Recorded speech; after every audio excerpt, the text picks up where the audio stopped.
শুভর ছোট মামার আইডিয়া অনুযায়ী খবরের কাগজে রাইয়ের মিসিং নিউজ দেখা মাত্রই এবার চমকে উঠল ঈশা। হ্যাঁ বন্ধুরা, ভিডিওতে লাইক দিয়ে দেখতে থাকুন। সাত সকালবেলা যখন নিউজ পেপারে রাইয়ের নিখোঁজ হওয়ার খবরটা ঈশা পায়, ঠিক সেই সময় ঈশা দৌড়ে এসে অঞ্জনকে বলে থাকে যে অঞ্জন, এরকম করে ঘুমিয়ে থাকলে হবে না, এবার তোমাকে সজাগ থেকে সকল পদক্ষেপ নিতে হবে, কারণ আমাদের অনেক বড় একটা ভুল হয়ে গিয়েছে। নিউজ পেপারে আজকে দেখেছো যে কী ছেপেছে।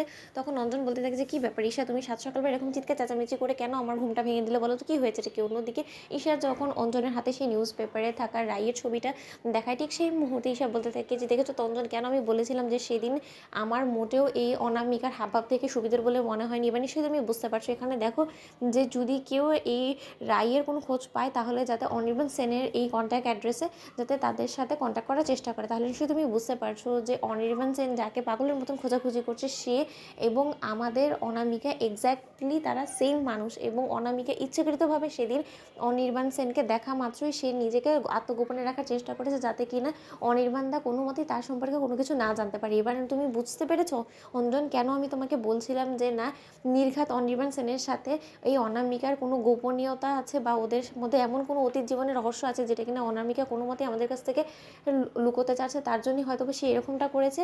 এবার নিশ্চয়ই তুমি বুঝতে পারছো। এবার যে করেই হোক না কেন তুমি এক্ষুনি শুভদাকে একবার ফোন করো, শুভদাকে তুমি এক্ষুনি খবরটা দাও যে শুভদা, তুমি যে নিউজে যে খবরটা ছাপিয়েছো সেই মেয়েটা এবং আমাদের বাড়িতে থাকা অনামিকা নামক এই মেয়েটা, ওরা এক্স্যাক্টলি সেম, ওরা যাতে যত শীঘ্রই সম্ভব এসে অনামিকাকে এখান থেকে নিয়ে যায়।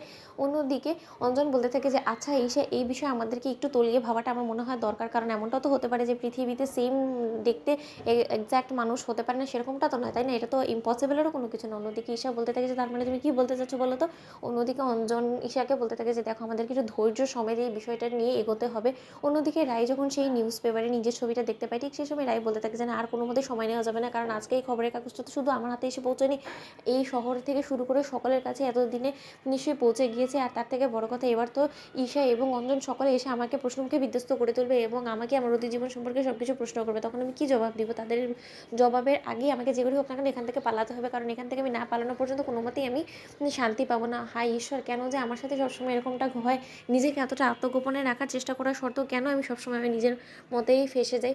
অন্যদিকে নিউজ পেপারে থাকা অনির্বাণের ফোন নাম্বারটাকে নিয়ে অঞ্জন যখন অনির্বাণকে ফোন করে বলতে থাকে যে অনির্বাণ দা, তোমার নিশ্চয়ই মনে আছে যে তুমি আমাদের বাড়িতে সেদিন এসেছিলে, তাই তোমাকে একটা ছোট্ট হেল্প করার জন্য আসলে ফোন করেছি। তুমি যে মেয়েটার এখানে নিউজ পেপারে খবরটা ছাপিয়েছো সেই মেয়েটা এবং তোমার অতীতের যে স্ত্রী ছিল মানে রায়, সে কি এক্স্যাক্টলি সেম? মানে এই জিনিসটাকে ক্লারিফাই করার জন্য তোমাকে আমি জিজ্ঞেস করছি। অনির্বাণ বলতে থাকে যে হ্যাঁ অবশ্যই, কেন?